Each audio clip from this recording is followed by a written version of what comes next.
My name is David McEntee. I am the owner and founder of Brother Dave's Taro Burger. I've been working with Taro for over 30 years, and as a health-conscious person myself, I realized there's a huge market for taro, so I created the Taro Burger to help increase the demand for the taro industry itself. And we offer 4 different varieties of taro burgers. We have the original flavor, the spicy flavor, and the tropical flavor, and our newest one, the breakfast kalo patty.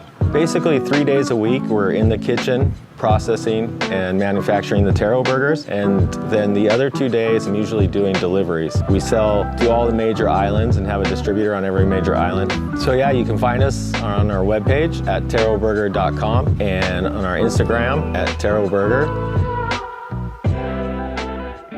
Hello everyone, my name is Christopher Anatra. I am the president and founder of a computer software company called NECS-Inc-Software, and we have a product called Entree.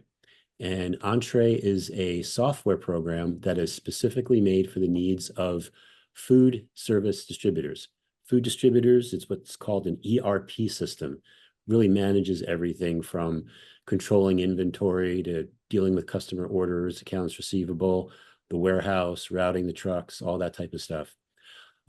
As you just saw in the video that was just played, I have with me Dave McEntee. And Dave is the founder of Taro Burger. And I wanted to interview Dave. This is a very different type of interview than I've done before in the past. But I thought that a lot of my customers that are into food distribution may want to know about this. And then otherwise too, just people discovering more about what the Taro Burger is. Because I experienced the Taro Burger when I was in Hawaii, on the island of Kauai. And it got me so interested that here I am now in my office in Connecticut talking to David in Kauai. So without any further ado, David, tell us a little bit about yourself and how you got started. I have all these questions about what a taro root is and all that, but tell us a little bit about yourself. All right, great. Thanks, Chris, for this opportunity. I'm really excited. I'm originally from California and kind of grew up as a surfer and health conscious person in California. And when I was 22 years old, I moved to Hawaii. And my first job was caretaking a Greenpeace retreat center in this beautiful valley called Waipio Valley on the Big Island of Hawaii. There's only about 40 residents and over 100 wild horses. And when I moved down there, I was a vegetarian, just kind of getting back to roots of life, really, and wanting to live a sustainable life and kind of off the grid. And so I was caretaking this retreat center, and people were coming down to visit. In the front, it was beautiful. There's just waterfalls and wild horses all around. And my neighbor came over one day and was like, your front yard are ancient taro patches. They've been farmed for over 1,000 years. And when he told me that, I just felt obligated to open them up again.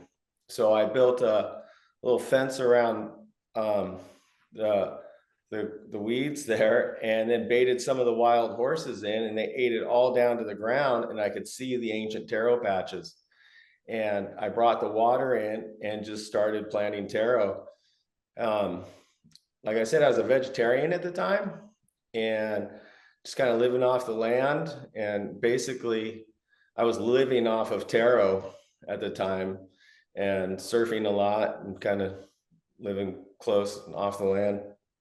And I realized it was so rich in nutrients and minerals, and you could literally live off of it. I was thinking, man, I have so many health conscious friends on the mainland. If I could develop a product and kind of hit that market on the West Coast or on the mainland, it could really help drive up the demand for taro here in Hawaii and help the whole taro farming community. And taro is a huge part of the culture here in Hawaii. I know not too many people know about it on the mainland, but here in Hawaii, it's a really big part of the culture. And so I've actually, since then, I came up with the Taro Burger. and I was farming and had 3 different farms throughout Hawaii and have been working with Taro now for over 30 years. And I developed a product and started the business in 2011, and it's basically grown exponentially since I started it. And we're still expanding today. Yeah, see, this is really interesting because what got me really interested is I was with a friend and she asked her 2 teenage sons, what do you want for dinner? She gave them like, we could have this option A, option B, or we could have taro burgers. And they both were like, we want taro burgers. Yeah. So I was like, what is this with the taro burger? So I had one too. Actually, I had 2 of them. Uh-huh. After the second one, I was so full. I Okay. could not eat another one. And I was like, wow, this is really interesting. I thought Yeah. it was good. Because when you eat a burger that you're used to eating like a cow, and you eat a burger that's not made from that, a lot of them on the market are kind of like, Mhm. you kind of do it if you need to. But to eat something that tastes good, that tastes like a burger, and young people really like it, which is to me a big selling point. And Yeah. to me, the whole big thing, you boil all this down, is like it's the entrepreneurial experience. Like I love talking to people like yourself that are entrepreneurs that start with something very basic, grassroots, and you see the potential for what it has. Mhm. So the reason I wanted to put this video together too is bring more awareness to what you're doing, because I would love it if I could go into my local grocery store and see taro burgers Right. and buy them. Right now, I can't. It's like not Yeah. possible unless you're going to Federal Express them to me for a lot of Right. money, which doesn't make sense either. Right. So, so people that are watching this, they're wondering what is it? What's taro? Like, what's a taro root? So you mentioned in the front of the place you were at, there are these ancient taro gardens. But what actually is a taro root, and why is it a Hawaiian thing?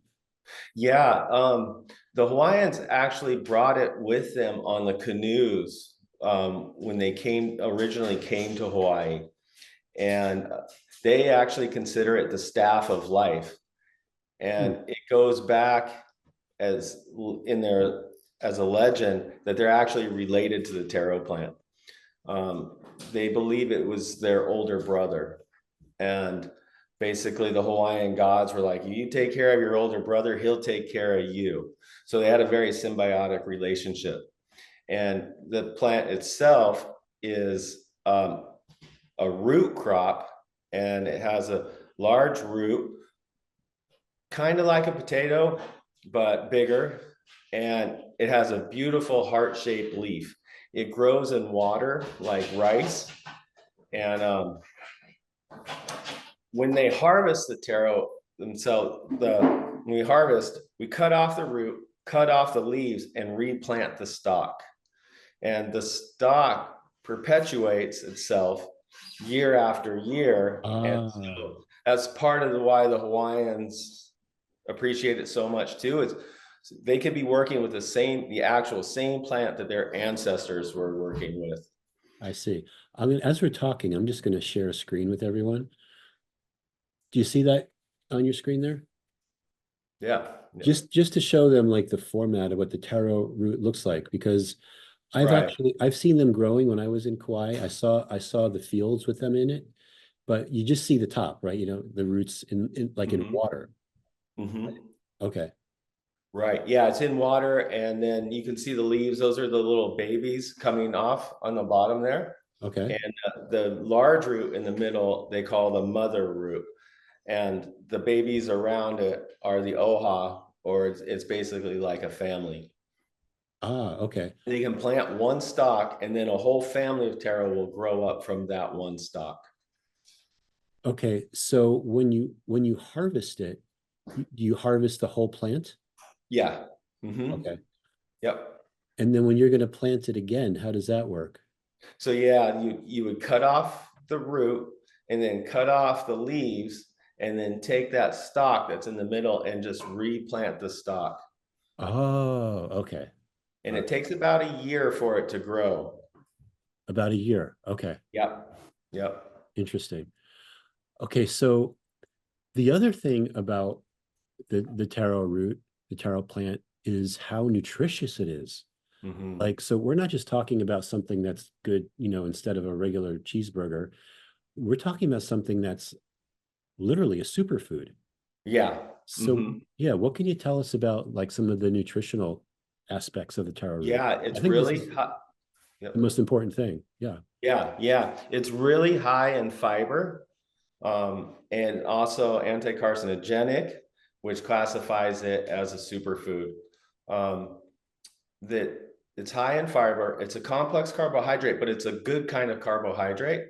And they actually call it a resistance starch. It takes a while for the body to break it down, and it helps to regulate the sugar levels and the glucose levels in the body. And it's full of B vitamins, which is basically kind of ideal for a vegetarian. Um, and they believe that the Hawaiians were one of the strongest races on earth because of all the taro they ate mixed with the hard work. And it's kind of like an ideal human fuel. Yeah, because I'm thinking like if you're an athlete or you're a Hmm. surfer, like Hmm. this is like a really good fuel for your metabolism. Like Yeah. I'm actually looking at a site called WebMD of all Hmm. places, and they're talking about all the different health benefits to it. They keep going on and on. It's good for your metabolism, bone health, blood Hmm. clotting, vision, your eyesight, Yeah. your skin, your circulation, your immune system. It's like you said, it's anti-carcinogenic. Yeah. It has fiber, so it fills you up too. You don't have to eat a lot of it.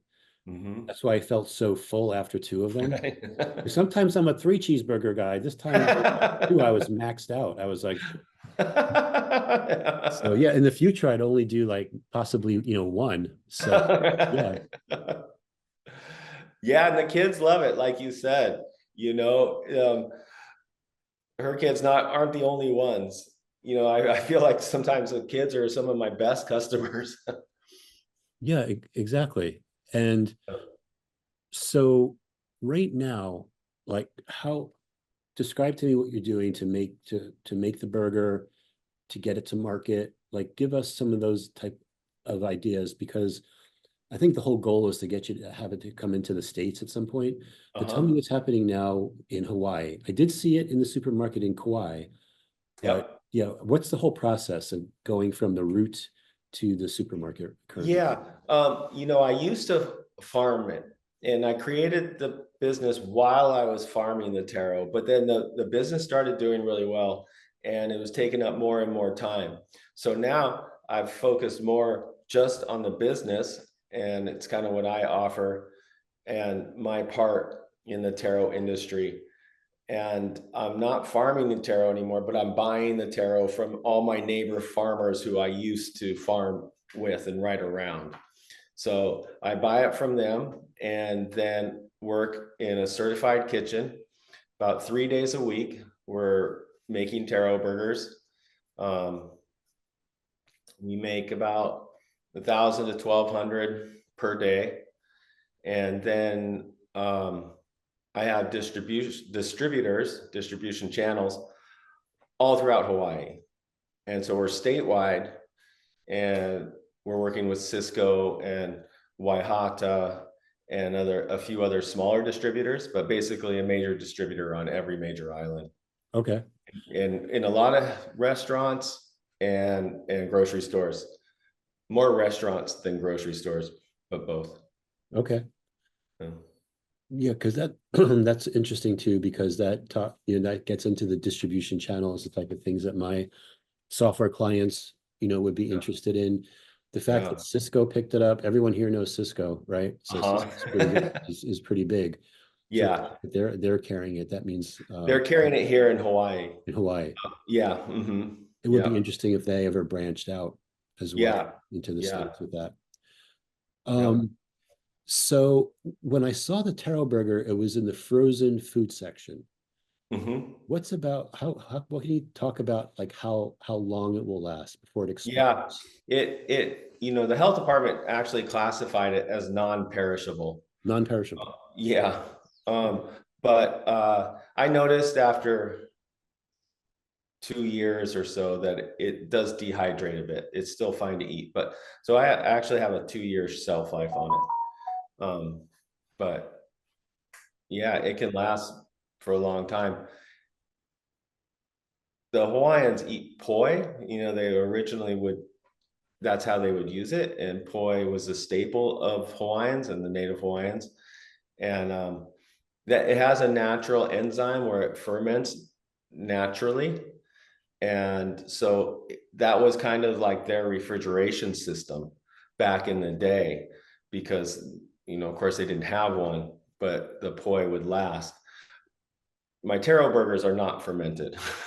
Okay. And I process it and I cook the taro and we freeze it and it's stable. And but because of that aspect and the enzyme, the health department classified it as non-perishable. Okay. So does that mean that myself as a consumer or a restaurant would want to keep it in my freezer or Yeah, refrigeration? Okay. yeah, yeah. Okay. Uh, you want to keep it frozen. Okay. Yeah, but you can cook it directly from frozen.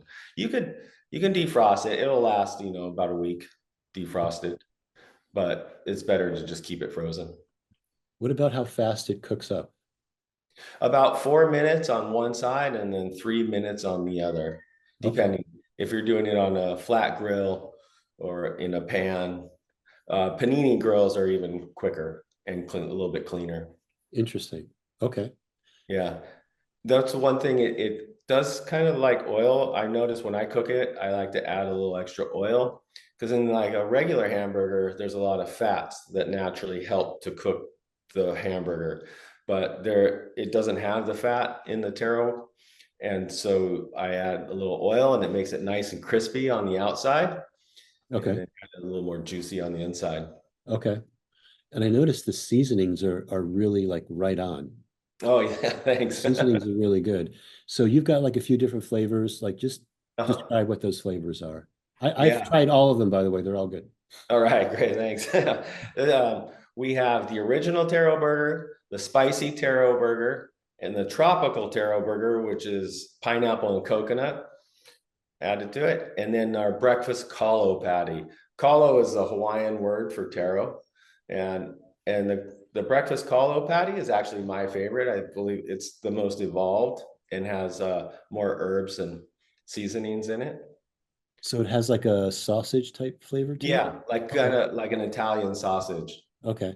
Mhm. Yeah, that's the one I haven't tried yet, but that one Oh, also really? Oh, very yeah, you should appealing. try it. It's my favorite. Yeah, I love the original. I love them all. And I was always, whenever I get a pizza, I always like the pineapple on my pizza. I know not everybody goes for that, but that's how I came up with the tropical version too. Ah, okay. Pineapple and coconut to it, a Okay. little Hawaiian style. But Okay. yeah, the original taro burger and the breakfast kalo patty are my best sellers. Have you ever considered doing what do they call it? Like crumbles, almost like Oh, ground beef or ground uh-huh. sausage, but with the Yeah. taro? Okay. Yeah, yeah, it could be used as a variety of different meat substitutes, like Okay. a meatloaf, a crumble, basically kind of any type of meat alternative. Okay. And I have yeah, yep. We're also working on developing taro tots, like a Taro tater tots. tot. Okay. Yeah, yeah, like a tater tot, but made out of taro. Ooh, that And sounds taro interesting. fries. Okay. Oh, wow. Yeah, Okay. that's in the pipeline. It's coming. All right. That is pretty amazing. So I'm going to say if anybody's visiting Hawaii, like try to find out, if you can get a hold of a taro burger, you should be able to. Um, if I was a restaurant, like let's say I was a chef or a restaurant owner, Mhm. is there anything special I would need to know as a restaurant owner about the taro burger that you'd want to convey? Just that about probably adding a little more oil to it. Okay. Other than that, it's good. There's no gluten. Um, it's GMO free. It's vegan. And the ingredients are very simple. It's basically just taro, brown rice, and chia seeds. And then I add the seasonings for the flavor. Gotcha. Okay. Yep. Awesome. Is there anything else you wanted to talk about, Dave, that I haven't mentioned yet or asked you? Um, yeah, and it's so great. Your business, it seems like such a neat niche software company. And, we were introduced through a mutual friend, and it seemed like it was really aligned. And I really appreciate you taking the time. And I was wondering, how you got started with your business. Yeah, so with my business, I started really small. Really? Yeah, I started back in the early 90s, writing this software program for a food distributor where other systems out there cost like hundreds of thousands of dollars. And he came to me as a programmer because I was just like fresh out of college. And if I could write something for him. And I thought, wow, I always wanted to be an entrepreneur.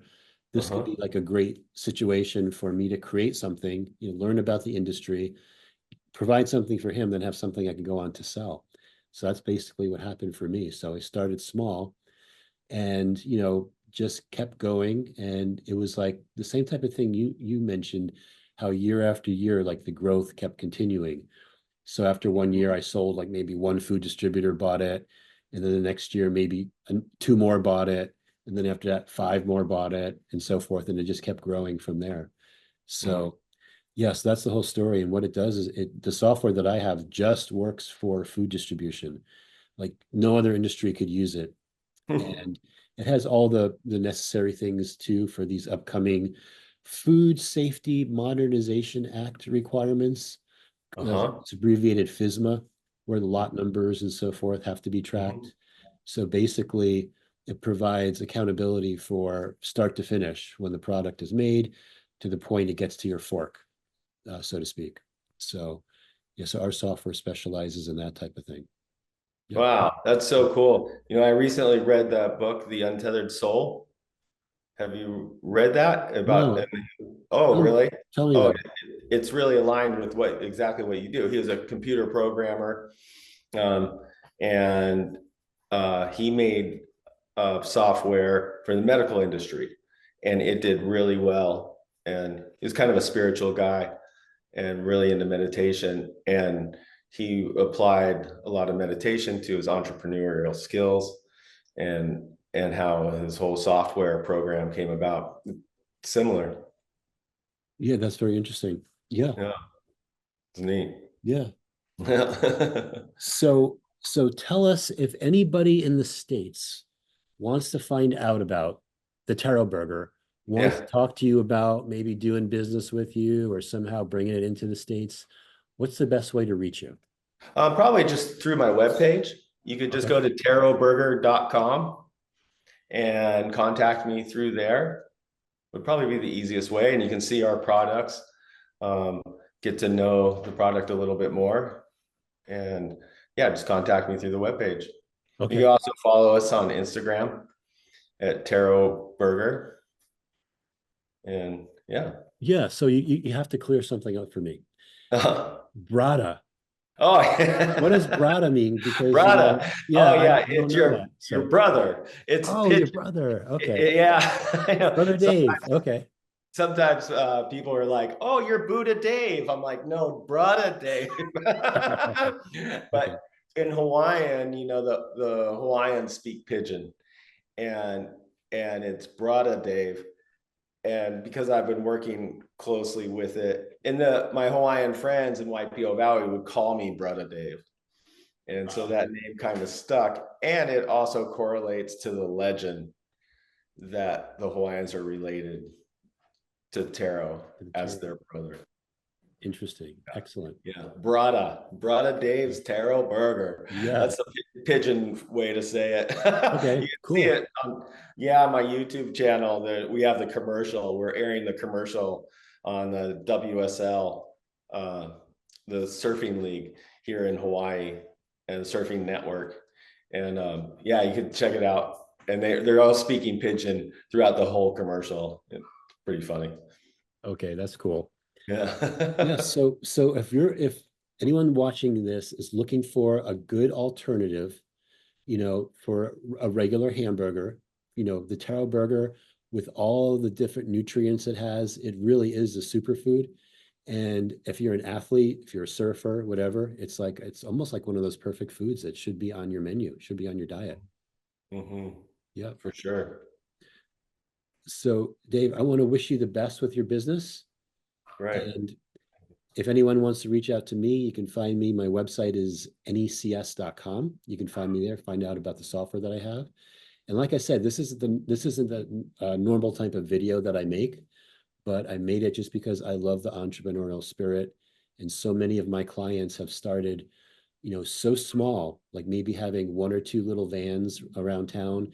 And one of them, for example, this happened to, they became $1 billion a year company. So I Wow. met them back in the 90s. And then over the last 20 plus years, they've been like really expanding their business. So you never know. If you've got a good product, if you've got good service, that's the formula right there. All right. Thank you so much, Chris. I really appreciate you taking the time and doing this interview with me. I was really excited. Excellent. Yeah. All right, Dave. Until next time, when I'm in Okay. Hawaii, we'll hang out. Okay. Yeah. All right. Sounds good. All right. Bye. Thank you. Aloha.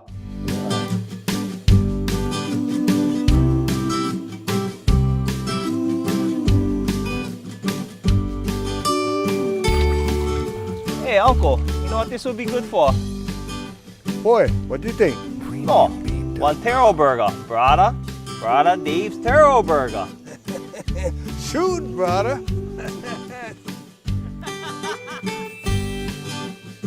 Ask your local waiter.